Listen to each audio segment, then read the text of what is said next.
Since I can remember, I have been a liar. That is the conclusion my mother made about me. After my twin brother, Daniel Benson, and I are born, she becomes obsessed with a so-called scientific parenting method. So she puts a lie-detecting collar on each of us. Whenever we lie, the collar lights up in red. The moment it turns red, she presses a remote and shocks me. She says it will help form muscle memory to correct the bad character in me. Daniel's collar is always green. Even when he tears my mom's favorite clothes to shreds and calmly claims a dog does it, the collar still glows green. But I am different. Even if I just say, "Mom, I'm thirsty," the collar would suddenly flash a blinding red light. Then, a current shoots through my neck and into my body, making me tremble in pain. At first, I try to explain, but my mom always says the same thing. The machine doesn't lie. You have to feel pain to learn. I'm doing this for your own good. After being shocked thousands of times, I slowly start to believe that maybe I am truly born a liar. On Christmas Day, my mother was getting ready to take my brother, Daniel Benson, to watch the fireworks when I felt a sudden, violent pain in my stomach.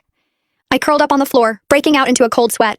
"Mom, help me. My stomach hurts." My voice was shaking, but the collar around my neck started flashing red like crazy. Mom stood over me, staring down at me without a hint of emotion. She dialed the shock up to the highest setting. "So now you're pretending to be sick just to go watch fireworks with us? How could you even think to put on such a fake show? It's revolting. You're seriously rotten to the core." She grabbed Daniel and walked off. The door slammed shut, and the bang made my ears ring. I couldn't help thinking maybe she was right. Since the collar was flashing red, that meant I couldn't really be in pain. I must just be me pretending to be pitiful and trying to get attention again. I couldn't be any more sorry, Mom. If there were a next life, I would definitely try to become a more honest person. It hurts. The pain had me trembling all over. I clawed at the floor, leaving claw marks behind. Just then, the doorknob suddenly turned. Hope flickered in my eyes. Mom came back. Since she was a doctor, she must have realized something was wrong with me. She must have come back to save me. "Are you still not done with your act? The fireworks are about to start. Danny's already getting impatient." Standing at the doorway, she looked annoyed. "Mom."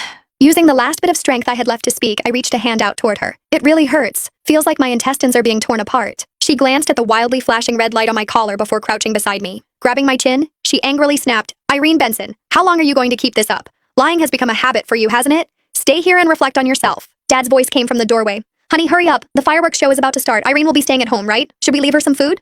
Standing up, Mom dusted off her hands as if she'd just touched something dirty. "Why should we? She's got a pile of snacks in her cabinet that she bought with the money she stole last time. She won't starve." Turning to me, she added, "Let's lock the door. She's not allowed out until that collar turns green." Dad hesitated. But what?" Mom cut him off immediately. "Being too soft on kids just ruins them. Look at how well-behaved Danny is. His collar's always green. Someone like Irene is just born bad. She needs to be corrected." But there was nothing in my cabinet at all. Daniel was the one who took that money back then. He was the one who ate those snacks too.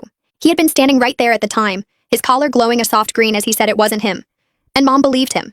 But when I had said it wasn't me, the red light lit up instantly, followed by another shock to my neck. I watched Mom turn and walk away. Poking his head round the door, Daniel stuck his tongue out at me. "Bye, Irene. We're going to watch the super pretty fireworks now." The collar around his neck was glowing bright green. What a nice color. With a bang, the door slammed shut. The sound of the door locking was like a blow straight to my heart.